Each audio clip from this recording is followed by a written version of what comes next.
अस्सलाम वालेकुम students, once again class 10 mathematics के साथ chapter number 2 exercise 2.3 question number 2, जिसमें हमारे पास पहला पार्ट है sum of the roots of the given equation is twice the product of the roots. इस इक्वेशंस के जो सम ऑफ द रूट्स है वो ट्वाइस है प्रोडक्ट ऑफ द रूट्स के। सो हमने यहाँ से के की वैल्यू मालूम करनी।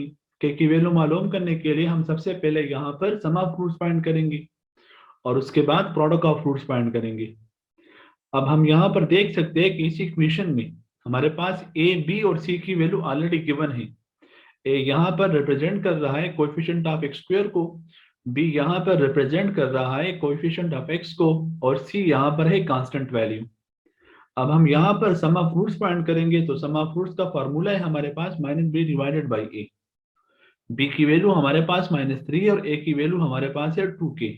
ये दोनों वैल्यूज पुट करने के बाद यहाँ पर ये माइनस और माइनस बन जाएगा प्लस, तो सम ऑफ रूट्स की वैल्यू हमारे पास आ जाएगी 3 divided by 2k। Now coming towards product of roots. अब अगर हम प्रोडक्ट ऑफ रूट्स की बात करते हैं तो प्रोडक्ट ऑफ रूट का फॉर्मूला है हमारे पास c डिवाइडेड बाई ए। सी की वैल्यू हमारे सी की वैल्यू हमारे पास है 4k और ए की वैल्यू हमारे पास है 2k। सी की वैल्यू हमने यहाँ पर 4k पुट कर दी है और ए की वैल्यू 2k। के तो के साथ कैंसिल हो जाएगा और 4 2 के साथ कैंसिल होगा, जो बन जाएगा हमारे पास 2 1s are 2 and 2 2s are 4। सो जो प्रोडक्ट ऑफ रूट था हमारे पास उसकी वैल्यू हमारे पास यहाँ पर 2 आ गई है। अब हम यहाँ पर कंडीशन यूज करेंगे। So now by given condition, condition के मुताबिक the sum of the roots is twice the product of roots. Condition लगाने के बाद अब हम यहाँ पर सम ऑफ रूट्स और प्रोडक्ट ऑफ रूट्स की वैल्यू पुट करेंगे। सम ऑफ रूट की वैल्यू हमारे पास थी 3 डिवाइड बाई 2k और प्रोडक्ट ऑफ रूट की वैल्यू हमारे पास थी 2। तो ये तो अपनी जगह पर होगा, लेकिन जब 2 2 से मल्टीप्लाई होगा तो ये बन जाएगा 4।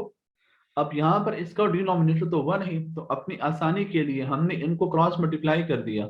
3 1 से मल्टीप्लाई हो जाएगा और 4 यहाँ पर 2k से मल्टीप्लाई हो जाएगा।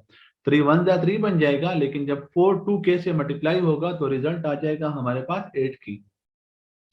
अब यहाँ पर हमने तो k को फाइंड करना है, जिसके साथ यहाँ पर प्रोडक्ट फॉर्म में 8 भी है। 8 को खत्म करने के लिए हम इसको दोनों साइड डिवाइड करेंगे। डिवाइड करने के बाद k की वैल्यू हमारे पास यहाँ पर आ गई है 3 डिवाइडेड बाई 8। अब हम अगर चाहें तो हम अपने इस k की वैल्यू को यहाँ पुट करके अपने रिजल्ट्स को वेरीफाई भी कर सकते हैं, चेक भी कर सकते हैं, लेकिन अब इसकी यहाँ पर हमें जरूरत नहीं है, because we need just to find out the value of k। Now coming towards part number 2 of the same question. अब हम इसी क्वेश्चन के पार्ट नंबर 2 की तरफ आ जाते हैं, जिसमें हमारे पास इक्वेशन भी डिफरेंट है और कंडीशन भी डिफरेंट है। इक्वेशन है हमारे पास x square plus 3k minus 7 into x plus 5k is equal to 0। लेकिन यहाँ पर जो कंडीशन है वो है sum of the roots of the equation. इस इक्वेशन के जो रूट्स है वो है 3 by 2 times, 3 over 2 times the product of the roots. अब हम यहाँ भी वही मेथड यूज करेंगे, सबसे पहले सम ऑफ रूट्स फाइंड करेंगे और उसके बाद प्रोडक्ट ऑफ रूट्स फाइंड करेंगे। सम ऑफ रूट फाइंड करने के लिए हम सबसे पहले यहाँ पर ए बी सी की वैल्यू देखेंगे। ए की वैल्यू यहाँ पर 1 है, because this is the coefficient of x square. X square का कोएफिशिएंट यहाँ पर 1 था। इसी तरह एक्स का जो कोएफिशिएंट है वो हमारे पास है 3k माइनस 7, जो बी की वैल्यू है हमारे पास, और कांस्टेंट टर्म यहाँ पर 5k था, which is the value of C. Now coming towards sum of roots and product of roots. Sum of roots का फार्मूला हमारे पास गिवन है -b divided by A. B की वैल्यू गिवन है और ए की वैल्यू भी गिवन है। इसको पुट करने के बाद ये बन जाएगा minus into 3k minus 7 divided by 1। अब यहाँ अगर डिनोमिनेटर में हम 1 लिखे या ना लिखे इस पे कुछ भी फर्क नहीं पड़ता, लेकिन ये माइनस जब अंदर मल्टीप्लाई होगा तो ये बन जाएगा -3k और ये बन जाएगा माइनस माइनस प्लस, तो 7 आ जाएगा। तो -3k plus 7 is the sum of roots. Now coming towards product of roots. अब अगर हम प्रोडक्ट ऑफ रूट्स की बात करें तो प्रोडक्ट ऑफ रूट्स हमारे पास है यहाँ पर c डिवाइडेड बाई ए। सी की वैल्यू भी गिवन है और ए की वैल्यू भी हमारे पास गिवन है। ये दोनों वैल्यूज पुट करने के बाद प्रोडक्ट ऑफ रूट्स हमारे पास यहाँ पर आ गया है 5k। Now using the given condition, as per given condition the sum of roots is 3 over 2 time the product of roots. अब हम यहाँ पर कंडीशन लिखने के बाद हम यहाँ पर अल्फा प्लस बीटा और अल्फा बीटा की वैल्यू पुट करेंगे।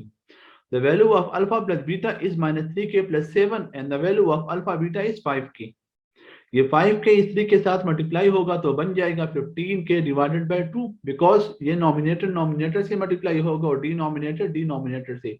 5k का डिनोमिनेटर यहाँ पर 1 था।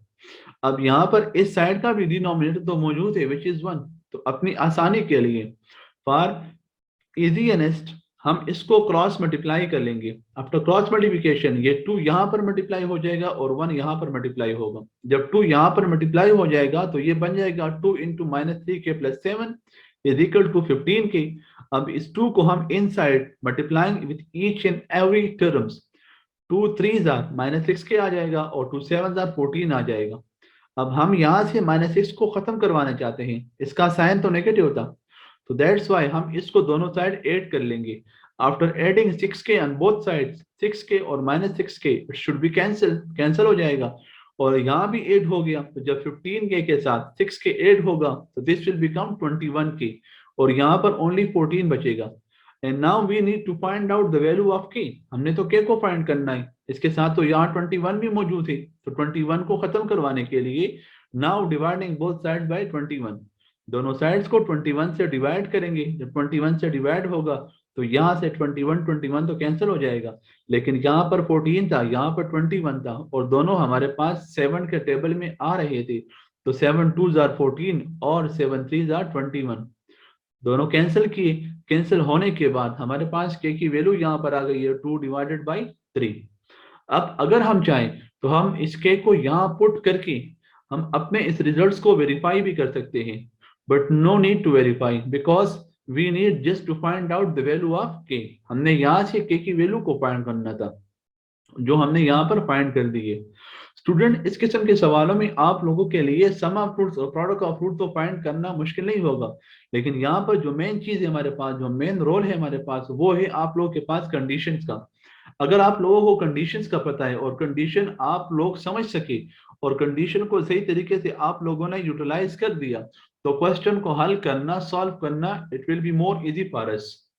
ओके स्टूडेंट्स, इंशाल्लाह नेक्स्ट लेक्चर में हम कुछ इस तरह ही सवालों के साथ जिसमें हमने किसी अननोन वेरिएबल्स को फाइंड करना होगा हाजिर होंगे। तब तक के लिए अल्लाह हाफिज।